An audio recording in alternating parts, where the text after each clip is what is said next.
Greetings and salutations to all of our lovely listeners.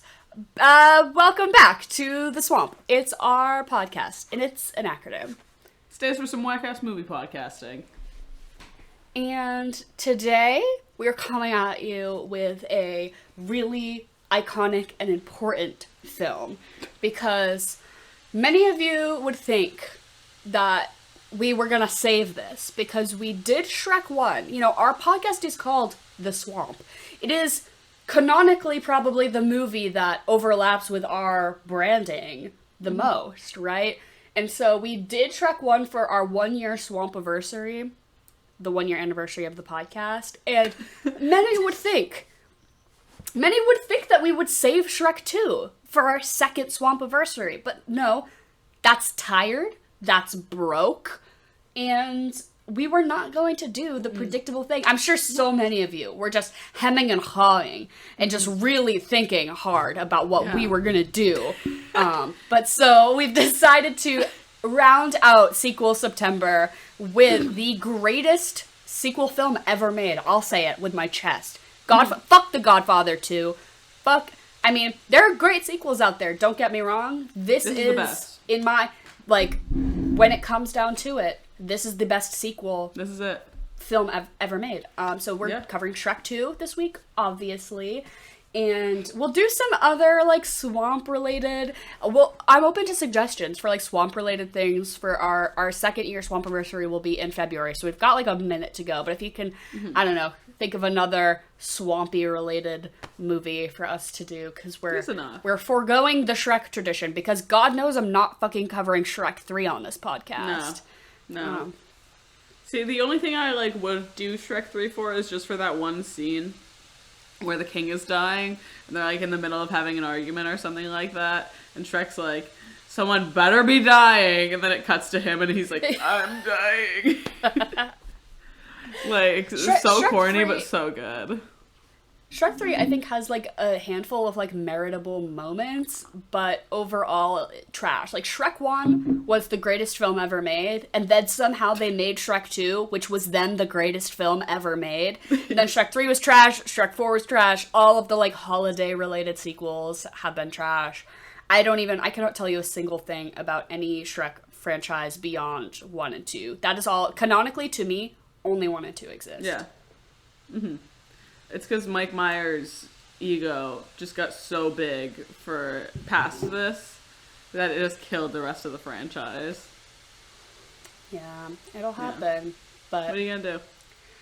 Well, also, I would say, within the Shrek canon, to me, Shrek the Musical, I'm not gonna go off about it because I talked a fair amount about it when we covered Shrek, which, go back and listen to our Shrek episode. It was a lot of fun. But I'm a whore for Shrek the Musical.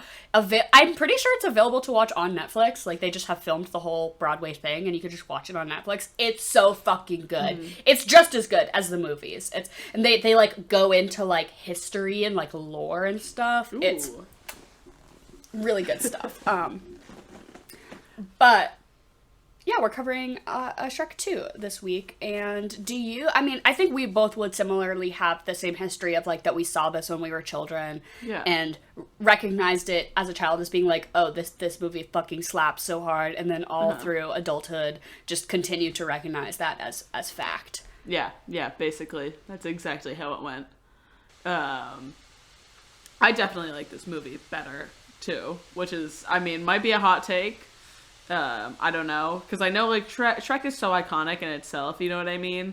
Which, I will give it that, it has shaken up, cinema as a whole.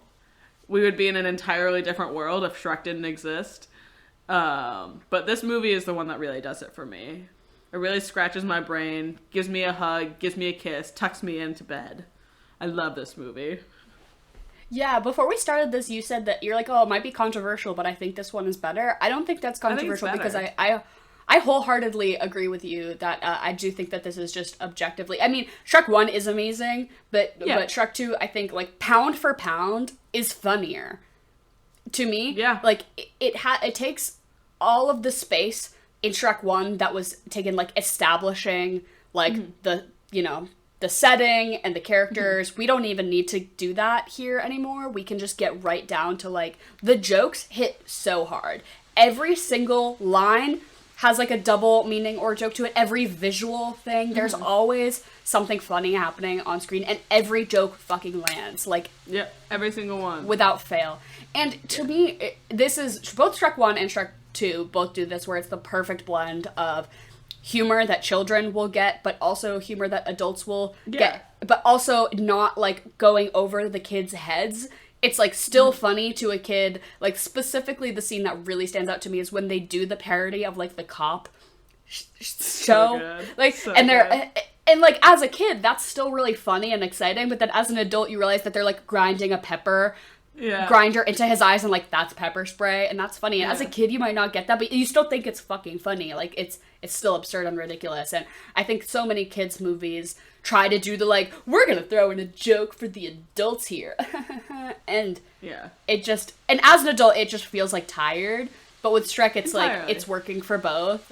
It's so good. I love the amount of, like, movie, like, every time I watch this too, which is not super frequent by any means, but, like, every, like, couple of years, whenever I see this movie, I, like, get more and more of the references that are being made, because there's so many other movie references in this movie, which I love. And as someone who is just, like, chronically, like, invested into, like, pop culture and just online and everything like that, it's gorgeous. I couldn't think of a better movie for this. I love the alien scene. Yeah, oh my god, when is she... I actually, the night before, had just watched Aliens 2. So it was just, like, just by happenstance, so that was pretty funny. But the reference that I picked up this time that I never got before was during the ball, they have Joan Rivers. Just, like, they just have a woman who just, like, looks and talks like Joan Rivers and is commenting on everyone's outfits. And I was like, that's Joan Rivers. Like, they're doing a Joan Rivers bit, which, like, you know, why would I have ever recognized that as a child? But, and I agree with you. I don't watch this movie a ton. But when I do, I'm like, oh, this is really good stuff. So, do we want to get into a little bit of a recap? If you haven't seen Shrek 2, what the fuck have you been doing? Like, come on. And the plot is pretty simple for this one. It's just that Shrek and Fiona have gotten married, and they have to go to the kingdom to meet her parents, and they want to do a whole, like, kingdom celebration. And basically then they realize that Fiona is an ogre and has married an ogre and hasn't accepted full princesshood in the way that they saw, like, they envisioned for her. And basically it's, like, a pretty tough for them to be like, we're ogres now, and everyone's like, what the fuck? Stinky? No! And so then Shrek kind of starts to feel insecure that maybe he is not, like, giving Fiona the best, you know, life that she could possibly have. The fairy godmother, who wants her son Prince Charming to marry Fiona, she starts to meddle with potions and trickery, and basically she has something that she's holding over the king, so he is also incentivized to kind of finagle Shrek away to get her to marry Fiona, to marry Prince Charming. And so through a series of love potions and body transformation potions, Shrek turns into a human and Donkey turns into a horse. And then they kind of have that whole hijinks where he basically is like, well, and Fiona turns back into a human as well, and he's going to be like, oh, we can be people so that you can be happy. But then Prince Charming pretends to be Shrek and is like, I'm Shrek. And she's like, you're not really Shrek. And he's like, well, the potion changed me. I'm British now. And then she's, like, feeling iffy about it. But, like, okay, I guess this is how it's gonna go. And Shrek is like, oh no, she's so happy now, I'm gonna leave. But then he realized that there's been trickery afoot. And then they do a big chase sequence. All of the homies from back at the swamp come in. They do a big hijinks, big save the day, bust in at the last moment. And, you know, Shrek is like, Fiona, it's me. Don't kiss Prince Charming. And then they get back together, and then they both turn back into ogres because that's who they really are on the inside. It's heartwarming. It's beautiful. It's a beautiful film. This movie is, like, so seared into my brain. Like, watching this, like, I feel like I'm more...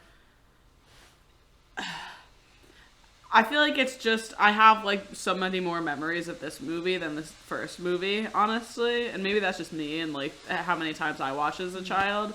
But I think part of that is the soundtrack, honestly. Because it goes so hard I could vomit. Like, it's hard to say that, because we did the first Shrek we did, like, the sequels month, like, in February, or not sequels, sorry, soundtracks. We did soundtracks in February, and that was, like, how we kicked it off.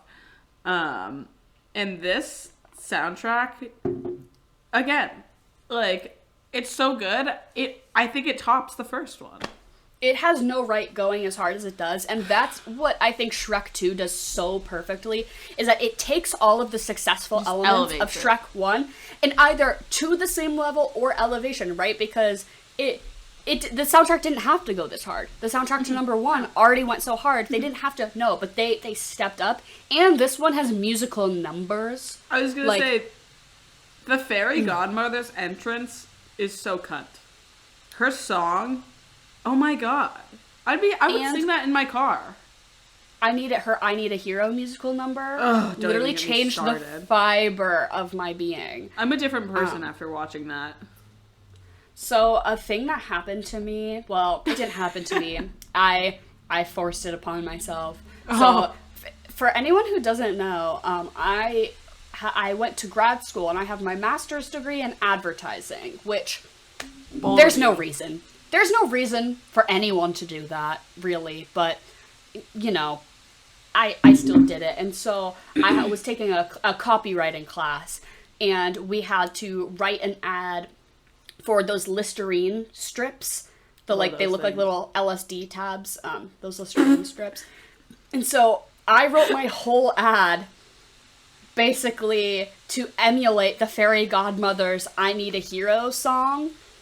Just because I was like, what else? I'm like, I'm going to write a fun ad about Listerine strips. And it was like that there was like, you know, garlic breath. And then a fairy who is the Listerine strip comes in and sings I Need a Hero because she's the hero and she's going to get rid of your garlic breath. It was genius. It was genius. And it was culturally referencing. And I thought it was great. But the professor told me that it was so bad that in the real life he would have fired me on the spot. He said, it makes no sense. And I'm like, sorry you've never seen Shrek 2, Kevin. But fired on the spot? Damn. Yeah, he said, I would tell you to get out of my office. He wrote GOOMO on my paper, and he said, that stands for get out of my office. But I was like, I stand by it. I thought it was funny. Good for you. But yeah, I guess some people just don't have the bug for Shrek 2 like I do. It's a damn shame. But also a musical aspect of this movie that I so felt like I was robbed of this watch around was, I think I've talked a fair amount in the past about my love for like DVD home screens and how I think that with streaming we're just losing that as an art form. I know exactly where you're bringing together. this. And this is the prime example of that the Shrek 2 DVD at the end of the movie, it kicks you back to the home screen where you then play American Idol and they have Simon Cowell and you get to pick which character sings, and then it was interactive, it was fun, it made sense in the context of the movie because everyone in the movie is singing, so it makes sense to kind of have them be singing again, right? Because Donkey and Puss in Boots do their little number at the end too. It was perfect, and that is the part of this movie that I think I remember the most as a kid and remember enjoying the most. It's like, once the movie was over, getting to go through and like select, because then you get to pick who wins or whatever. Yeah. It was fun, and it was perfect, and it made sense, and it was funny, and I was waiting for it. I was like, maybe it won't be like interactive, but maybe I can still watch it, but no, the movie just, because they have the post-credit scene where Dragon comes back with the fucked up donkey babies, and I was like, oh, there's the post-credit scene here, maybe they'll do the American Idol thing, but I think unfortunately that has been lost. I think it strictly exists on YouTube now, but obviously not interactive, which is a shame. I remember that like a lot as a kid. That was like, you get excited for the movie to be done. Yes, because you get to do that. I always loved the Three Blind Mice. Love saying, like, I can see clearly now the rain has gone. Oh, just iconic. So funny. And that's like, as a kid, you're like, hey, I get it. That's a pun. But I think, my goodness. And there also is something, I don't agree with Matt Damon very often, just as a figure. I've seen this. I know what you're talking about. Yeah, on Hot Ones, the Hot Ones interview show, which is really great. He kind of talks about how the loss of like DVD sales post movie has kind of killed a lot of the way movies are made, because when it's streaming, you can stream it and watch it once, and then you don't ever have to revisit it. But with a DVD, when you buy a DVD, the implication is that kind of goes into your little library, and then when it's family movie night, you flip through all the DVDs that you own, and you watch something you've already watched and enjoyed. And so rewatchability is no longer really a factor for, I don't know, like when making movies. I don't know. It's a good little rant he goes on, because I agree the movies don't have to be like that good. It's like the whole thing. Like, as long as they get watched once, like they're making like all the money they can, kind of thing. You know what I mean? Yeah, and I think also that kind of comes into now how movie marketing is with, like, I think sometimes a movie will try to like manufacture some like controversy or some like interesting buzz talk point like several months before it actually releases, so everyone wants to see this movie because everyone's been talking about it. Then the movie doesn't have to be good. It just needs to get you in the door to see it or stream it or whatever. And then it doesn't have to be a good movie or anything, because it's like, oh, everyone's talking about this movie. It's going to have this thing that we can all either agree or disagree about. And I feel like with the marketing, it's leaning way more into that than to be like, oh, this is how, this is a story, and these are, the actors who, I don't know, like press tours and stuff now to me are all more about like drama and controversy than they are about the actual movie. Yeah. Like Don't Worry, Darling, which came out yesterday? It's out, I'm very excited to see it. I've heard terrible things about Harry Styles' performance. I'm so stoked. I also... And I'm complaining about this. I'm complaining about this, but I'm buying into it because I want to go see that movie because of all the controversy around it. And and it doesn't matter if it's good or bad. I'm going to go see it for sure. Easily. But have you seen any, not to shift gears away from Shrek, but have you seen any new movies, anything in the theaters lately? Not in the theaters. We talked about this last week after Kill Bill, Do Revenge. I just watched that the other day, and I fucking adored it. The fact that Maya Hawke is Ethan and Uma's daughter pops out, which like everyone knows, you know what I mean? But like actually seeing her in a big movie is like really nice. I thought it was great. It was very like Clueless, 10 Things I Hate About You, Heathers kind of thing. Fantastic, phenomenal. Like I'll have to watch it. 9 out of 10. I loved it. Yeah, your glowing review. I know everybody, there's like a picture of her driving a car and everyone's putting it next to the picture of Uma Thurman. But then somebody tweeted like, that man's genes didn't stand a chance. But then somebody put a picture of both of her parents next to her and they're like, no, she looks like both of them. Like, what are you talking about? And then everyone's like, yeah, it's almost like they had a baby. Like why are we discussing like the genetic breakdown of Maya Hawke? Like, yeah, she looks like both her parents. Somebody made the point that she looks so much like both of them because they kind of look like each other. That they kind of give, like, if you really look at, like, their bone structure and stuff, they could give, like, siblings or dating energy. And so that's why their kid looks so, like, strikingly like both of them, because they kind of look similar, which I thought was interesting. But yeah, I'll have to give it a watch. Yeah, most definitely. It's super funny. Have you seen anything recently? I know before we started this podcast, you were talking about how you saw Avatar remastered in the theater. It was not so much remastered as much. I do think that they kind of probably brushed up on some of the 3D like rendering, because we saw it in 3D, which I think is the only way you can go see it. We saw it in 3D, which was definitely, but I hadn't seen, so I went to the theatrical re-release of James Cameron's Avatar, because the second one, which they're already in post-production for number 5, which is fucking crazy. I think 5 is going to come out in 2028. So between now and 2028, there will be 4 new Avatar movies released that have already been filmed. I just don't give a shit at all about the new one.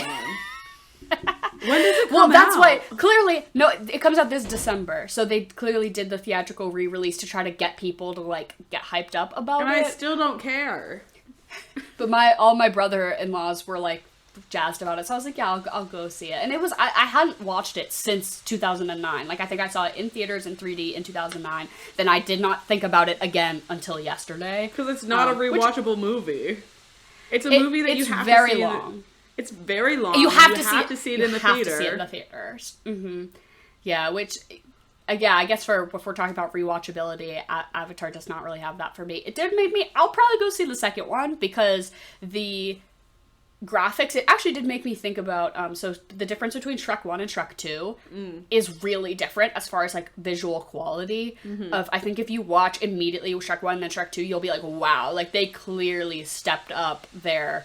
Because it was really one of the first movies that tried to do that sort of 3D, almost Pixar-like... animation rather than like just like flat, cartoon. Yeah. And I think Shrek 2 like looks strikingly better than Shrek 1. Yeah, I'd say so. And it was only made 2 years later, so that's like crazy. That and budget I was thinking definitely jumped too. So for sure, like technology advancing very quickly plus a budget increase. Definitely like played a huge part. But it was crazy to me to think about that Shrek 2 came out in 2004. And that Avatar came out in 2009, so only 5 years later, and I think it holds up as far as, like looking at it, you can tell it was made, maybe not a decade ago, but, like, not in present time, but the visual effects and the CG that they did on that movie are just fucking crazy, considering it came out in 2009. Oh, yeah. And I was like, damn, like, jumping from, like, Shrek 1 to Shrek 2 to Avatar is, like, the trajectory of, like, computer graphics quality just, like, insanely jumping. But more importantly, I think my favorite graphics thing from that movie is the fact that Sigourney Weaver, it's Sigourney Weaver, right? In that movie? Yes. She absolutely refused to have like a real cigarette or even like a fake cigarette. So every time she's smoking in that movie, that's a CGI cigarette. She just had it in between her fingers. She just had like her fingers like this and would like pretend to smoke. Oh my god. Which then why then just write out that the character doesn't smoke them? Like, who cares? But it was fine. I felt pretty, neutral about it. I'll probably go see the second one just to like be a part of cultural hype. But more importantly, last week we both recommended for Kill Bill. You said watch Do Revenge, which you hadn't seen and now I've seen. I recommended you see Pearl, which I hadn't seen and now I've seen. I fully have a Halloween costume in the works.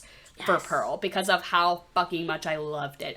If you haven't seen X, you can still see Pearl without having seen X, but I do recommend like seeing both just because I loved it. I really loved it. It was like the perfect balance of like still scary and it's a horror movie, but it was fucking funny and it was campy and it was everything. And Mia Goth, I know she's not gonna get an Oscar nom because they hate horror as a genre in the Academy, but she deserves at least a nomination because she served. She served. She strutted that runway, mama, so that Peppa could run! Doesn't she have like a 6-minute monologue in it or something like that? Yes, with no camera cuts. So it's like a straight onto her face monologue that with no camera cuts and no served. She is. Yeah, I loved it. Yeah, no, that woman she's having her moment, and I am fully here for it. I adore Mia Goth. Oh my god. Yeah, no, I really want to see it, but, like, honestly, like, it looks, like, so unsettling that I'm like, ugh. Which is, like, obviously the point. It's a horror movie. You know what I mean? But it's like in the way that it's unsettling and will make you like kind of have that secondhand like I'm crawling out of my skin feeling. Yeah. It's also so funny. Like they do everything in a way that you're like cringing, but you're also like cracking up at the same time. Just like the filmmaking choices are like very silly, but like like beautiful, but like I don't know, still like silly and goofy. Yeah. I really enjoyed it. Did you watch X beforehand? Did you like prep yourself? Yes. Okay. How was that? Not on purpose. Honestly, I didn't even realize that the sequel was coming out so soon, because this was maybe about a month ago, and Henry was just like, oh yeah, like there's this Sasha movie that Kid Cudi's in, like let's watch it, and I was just like, okay, like I didn't really know much about it, and then I was like, oh, I guess it's an A24 movie, and then we watched it and we really liked it, and then I was like, oh shit, the sequel comes out in like 3 weeks. or like Nice. prequel, I guess. Yeah. So we ran it and we saw it. We both really enjoyed it. I think we're doing a couple's Pearl related Halloween costume, so stay tuned. Stay tuned. Is he gonna be the scarecrow? No, he's going to be the alligator that she feeds all the body parts to. Which I also thought that owning an alligator onesie would just come in handy for the sake of the pod, you know? Yeah. Just throw that on. That's so good. We're going to have to start doing... I'll get a frog jumpsuit and we can just... We'll just do it in... every week, right? Every week. Which, if you're not... if you're listening to this, we also have our podcast up on YouTube now. We're recording... you can say hi to us. We're right here. You can see us. I've got a big French flag behind me. Dara took down all of her father's hats from the wall. I know. I'm in my parents' house. So I'm in between, like, living situations. And so right now I'm at my parents' house. And my dad, on all these hooks that you can see around me, my dad had, like, baseball caps. And I was like, why is that embarrassing to me? So I took them down.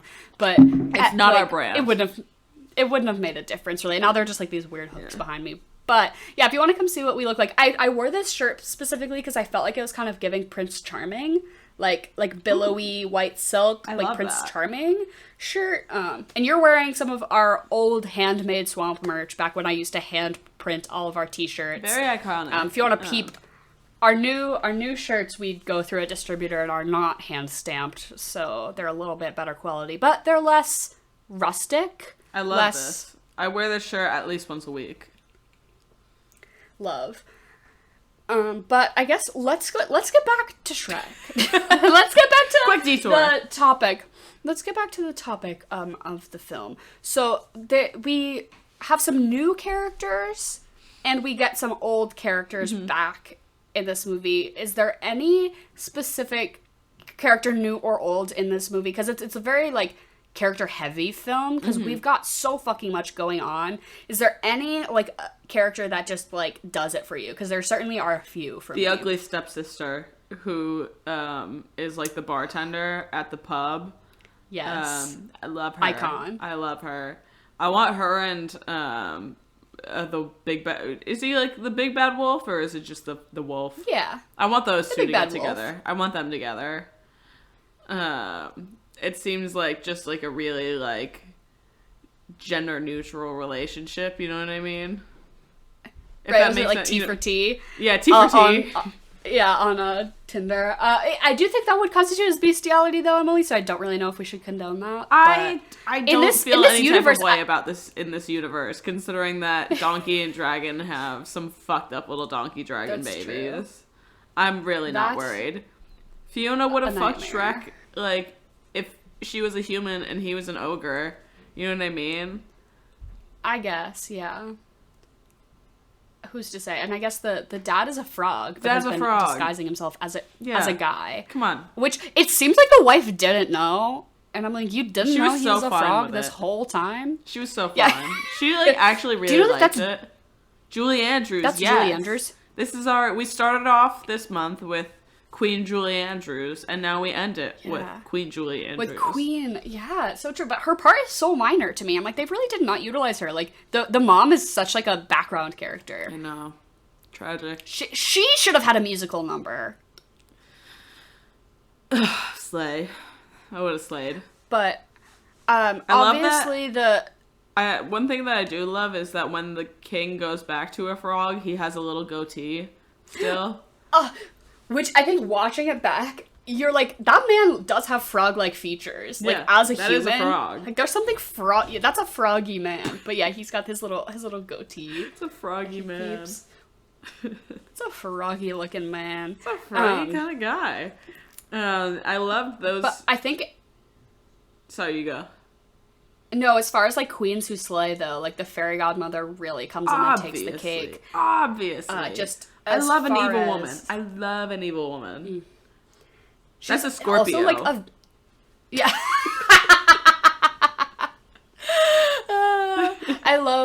It's like if, like, Meryl Streep was, like, it's giving, like very, like, Meryl, but, like, unhinged. And I love that she, like, has glitter in her hair all the time, and she's, like, fabulous and put together, but also is stirring the pot. Something that I noticed this time around that I, like, didn't really care for, but it's, like, really subtle, is that they have a bunch of references about, like, her, like, having a difficult relationship with food. Like, Yeah. There's a couple scenes where she's like, you're making me break my diet, and then she starts like binge eating, and it happens a few times, and she's like, one moment when she's stressed, she's like, I need something covered in chocolate, no, or whatever, and I'm like, what?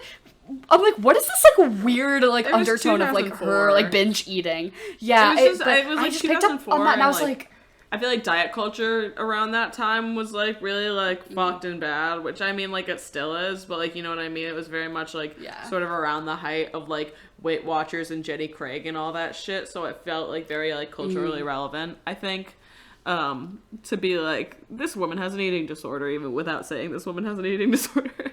Right. Because I think you could still, because I think the scene where they go through the drive-through is really fucking funny. It's hysterical. It's great. I'm like, you still could have had that without having those subtle lines of her being like, I don't know. My like diet's of, ruined. Yeah. Yeah. I don't know. I didn't like that. But she, you know, for that writing flaw, she makes up for it tenfold by just serving and swerving. I love that. I love her factory. The factory scene really does it for me. The little guys in their little hazmat suits, but like something about like we talk a lot about like things in movies that like texturally or visually you're like I want to eat that or stuff like that. I want to drink every potion in her factory. I don't care what it is. It's glittery, Jesus, and beautiful, and just so luminescent. I'm like, yes, let me put that in my body. They all look too like a little bit like viscous, like thicker than water, right? Like when she's stirring them, they all look kind of thick, like almost like gelatin, like just subtly, like I don't know. I wanna drink that.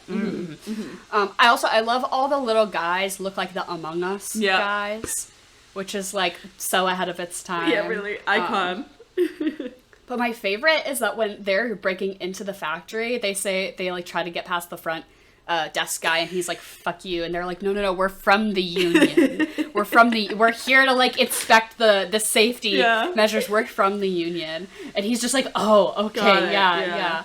And I recently got a job. I'm a union gal now. Because I work for the government, so I'm I don't think you should say that on this podcast. Oh, should I? Anyways, I forgot I said anything about. I'm in the magical union. What is it? Fairy tale workers' rights or whatever. Yeah, something like that. Or what did he say? He said like evil business, evil like happenings, workers' rights or something. That's me. That's you. Yeah. No.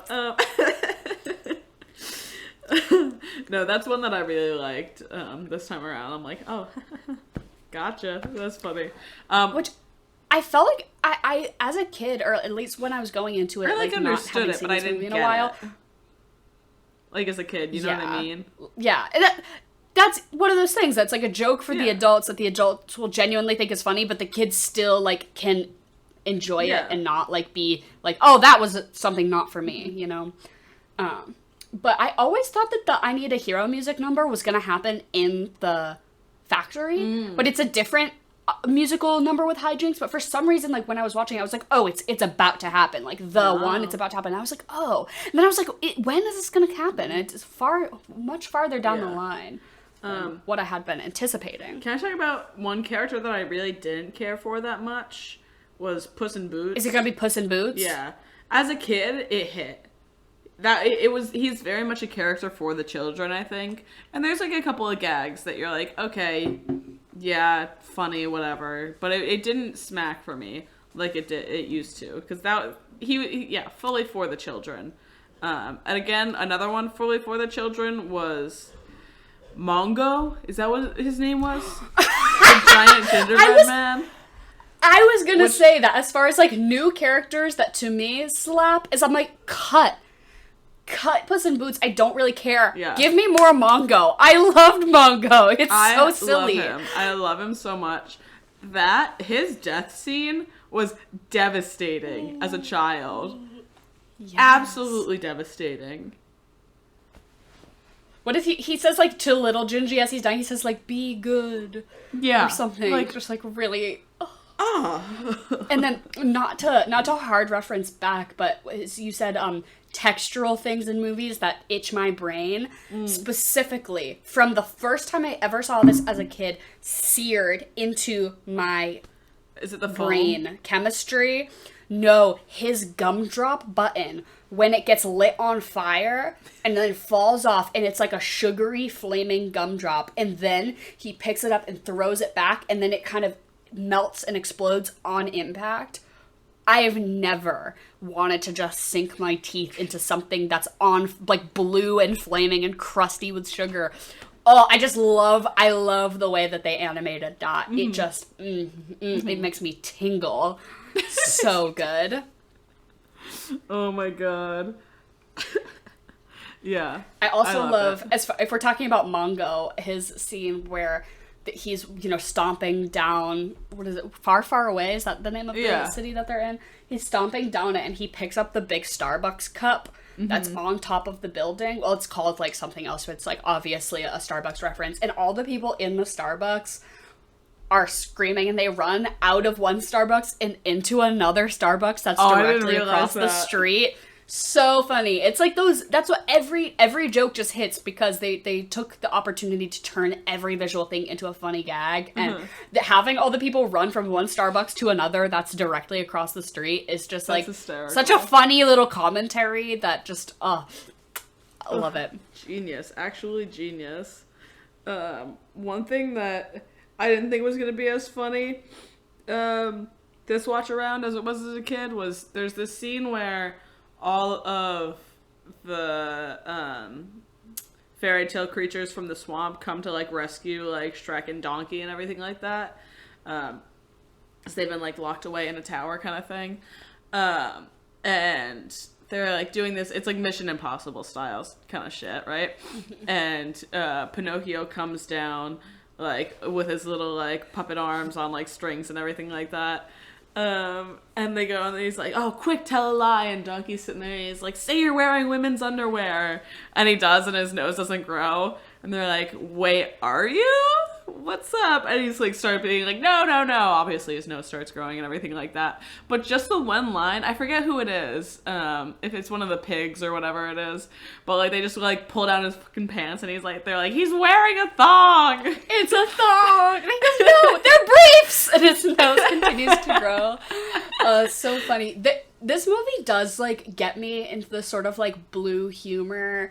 Like, there are fart jokes in this movie that I laugh at. And typically, I'm like, I'm too, like, sophisticated. Or, like, I usually just don't, like, joke. I don't know, like poop jokes and fart jokes. And, like, I don't know, things that are, like, maybe, like, outwardly, like, inappropriate. That I'm like, you can be clever and funny. You don't have to be, like, outwardly, like, but, like, this movie, for some reason, fucking gets me. Like, he's in women's underwear. But it's so well balanced. Like you said, like the Starbucks reference is so funny, but like again, I would have never picked that up. It's so like like you really can like pay attention to this movie and like see a lot of like the work that went into it. And then also like it's just on the other hand, you have like this little like thong joke. It's funny. Hilarious. Yeah. Yeah. So funny. It's I also like think this the movie voice is very actor, well rounded. I also do appreciate that a lot of, while they do have some, like, big blockbuster celebrities playing some of the bigger roles, like, Antonio Banderas is Puss in Boots and Cameron Diaz is Fiona, whatever, they do get a lot of, like, voice actor or more, like, theatrical people to be, like Prince Charming and the Fairy Godmother, and the voice actor for Pinocchio, the way he talks, like, I love. It's so funny. Like, I think that we miss that a lot by casting Shawn Mendes in Lyle Lyle Crocodile. Like, no, get a voice actor or, like, somebody in theater who knows how to, like, inflection and project. And that, I think, especially with animated movies, like, oh, we're only gonna cast, like, A-name celebrities to do this for, like, marketing purposes and to generate hype, is really just takes so much out of the experience. The craft. And you can still cast somebody, like, semi-famous. They just don't have to be an A-list celebrity who's known for something other than, I don't know. Because the people who are voicing in these roles are still famous people. Like, they're still actors. That's just something to me that I'm always like, you can tell. Like, you can tell when the voice is falling flat because that's not what they do, Yeah. Shawn Mendes isn't a voice actor. He's a pop singer. Yeah, like voice acting is a craft in itself, and it is being kind of left in the dust, unfortunately, which is just fucking awful. But what are you gonna do? I'm not in Hollywood. I can't tell people what to do. Market your movie however you want to, even if it's gonna be shit garbage. But do we want to get into the nitty gritty, the podcast segments? Yes. I would love nothing more. So to start off, fuck, marry, kill. Like, who would we say are our three primary characters who are humans? Because we really cannot include Donkey or Puss in Boots in this, in my opinion. No. But, I mean, let's just open up the floodgates to the whole movie, I think. Okay. Because, like, let's not, Doctors Without Borders. We have not yet discussed how sexy human Shrek is. Oh, they had no right making that man so fine. Oh, and they address it too. They address it too. But so I think he's fine. I'm gonna fuck human Shrek. Like, no question. No question. I'm gonna fuck human Shrek. I'm gonna marry the fairy godmother, because I think together, drama, conflama, outfit changes, musical numbers, potions. I think it would just be a really great pair. And then I'm gonna kill, I guess I'll kill Prince Charming. Fair. Annoying. I'm gonna fuck the queen. Okay. So that's Julie Andrews. And also she's giving, like, MILF. Super huge MILF energy in this movie. And I love that. Obviously I'm gonna marry the fairy godmother. Like I said, I love an evil woman. I'm here for it. I want her to make me fun little potions. We can get into some, like, freaky shit.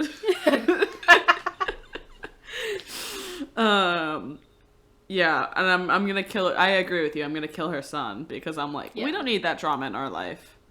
Yeah. And I know she doesn't want it. I'm not here for that. Maybe she does, or she'll improve without him around. Exactly. We can step up our evil game together. You know what I mean? Without nothing's holding us back. Yeah, exactly.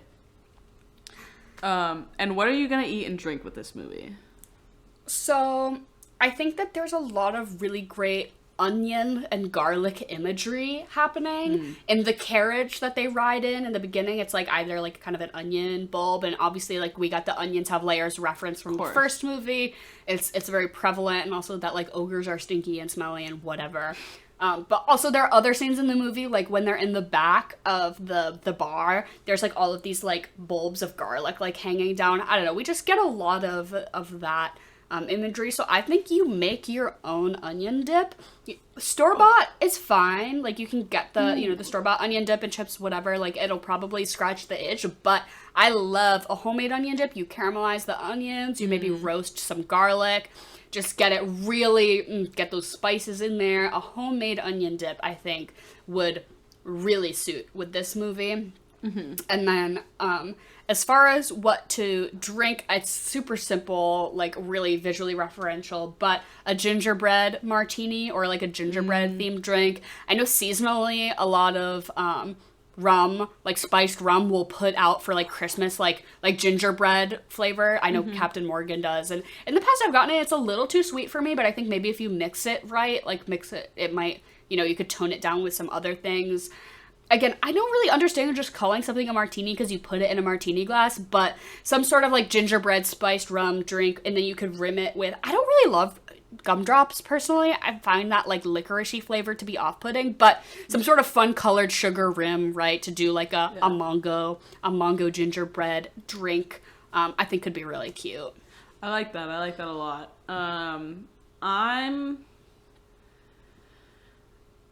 So what is it? I found a recipe because I'm going for characters more so with my food and drinks. Obviously, there's Fairy Godmother. She is like one of, if not like the most prevalent character in my opinion. You drink a green fairy cocktail. It's like mostly absinthe. obviously. Lemon juice, like simple sugar, bitters, an egg white if you're fancy, whatever. Put a little edible glitter in it. Really get the. I was just gonna say going. you gotta get some edible glitter because the Obviously. glitter in her hair is so like texturally pleasing to me, Yeah. and then when she like dissipates into bubbles, a little edible glitter on any Edible cocktail. glitter. I think you can then just say that it's a fairy godmother. There you drink. go. And I couldn't think of something, but you gave me the good idea for pigs in a blanket. Because you do have the 3 little pigs in this movie, and they literally do go, they say, pigs in a blanket, and they, like, launch themselves at the fairy godmother. But I think you make it a little fancy, alright? You make your own pigs in a blanket, you get the puff pastry, you get the tiny little hot dogs, you add some apple, some Gouda, maybe I think a little prosciutto inside of it, and some, listen, I'll tell you what's hot and what's not from Trader Joe's, and what's hot is the garlic mustard aioli. Throw a little bit of that on there. Bam. Perfect. It's a lovely little hors d'oeuvre for your viewing party. Which I think, Amazing. yeah. And I think that after you watch this movie, I think that you either watch the new Twink Pinocchio movie, which I haven't seen, but it feels culturally relevant to this. Or you watch A Cinderella Story with Hilary Duff. Because I feel like you need to jump from one sort of fairy tale kind of movie. Yeah. One skewed fairy tale to another. So, what about I you? like that. What are we watching I at like your that. get together?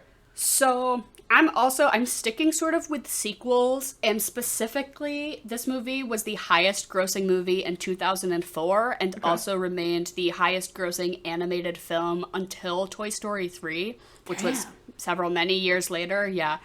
So this was the highest grossing movie animated or any movie in 2004, but I was curious what else. And number 2, also a sequel, Spider-Man 2. So the second Sam Raimi Spider-Man. So I think you also do incredibly high grossing, amazing sequels from 2004 because I think I might like Spider-Man 2 more than Spider-Man 1 as far as the Sam Raimi trilogy. Yeah. You got Doc Ock. Thick Daddy Doc Ock, played by actor Alfred Molina, just really gets me going. So I think you do Spider-Man 2, and that could be kind of like a shift to a different vibe, but still very like that era of film. I adore that. That's really good. And then out of 10, I'm gonna give this movie a 10. This is a 10. It's a 10. This is the perfect film. It's the perfect film. I have no notes. I have no notes. It's Beautiful. 92 minutes too. It's perfect. Ugh, gorgeous. That's what when watching James Cameron's Avatar, I did think to myself, there is no need for this movie to be this long. I understand why they probably couldn't cut anything because every single shot cost them $1 million. So like they're like, we actually can't cut anything because it would just be like financially unwise. But there was no need for that movie to be 3.5 hours fucking long. And I know that the new ones are gonna be fucking long too. And I'm not entirely here for it, but like, what are you gonna do? I'm not against it per se, either. But anyways, thank you for joining us for the end of Sequel September. And as we are rolling into October, I cannot implore you enough to send us your Halloween costumes, either what you're doing this year, if you're dressing up, or even if you're just like, oh, this is what I'm gonna do. I love to hear about it, or like good Halloween costume past. We recently had somebody send us that they were the bear and the girl from Midsummer, Danny and the bear, and they sent us that, and it was just like so good. And they said that they're gonna do Kyle and Lady Bird this year, and I don't know, we're just chatting up about Halloween costumes. So please send me all your Halloween stuff because I love to dress up. I love to do a little movie reference. I don't know, it's just fun and silly. So either what you're doing, especially as we get later into the month, as you attend events, please share those with us because I fucking love it. Even if it's just something like really simple and stupid, something I love that I've seen is the recent show The Rehearsal, where Nathan Fielder's show The Rehearsal. He walks around with this like laptop like sort of carrier. Yeah. And on Amazon, they're selling out because people are like, yeah, I can just wear like khakis and a gray shirt with a little laptop carrier and a MacBook, and I'm Nathan from The Rehearsal. And I'm like, that's That's fucking Genius. perfect. Just something like subtle but like comfortable, but still like the perfect reference. I love a clever thing like that. But so yeah, send us that shit because we love to see it, and also we're going into October. We're probably we're getting in the mood, we're getting in the vibe. So send us also all of your favorite cozy fall Halloweeny type movies, and just any movie that you'd like to hear us talk about. A theme, suggestions, chocolate or vanillas, you know the drill, and also just slide into our DMs to just say hi or whatever. We fucking love that shit, and we love all of you. And goodbye and good night.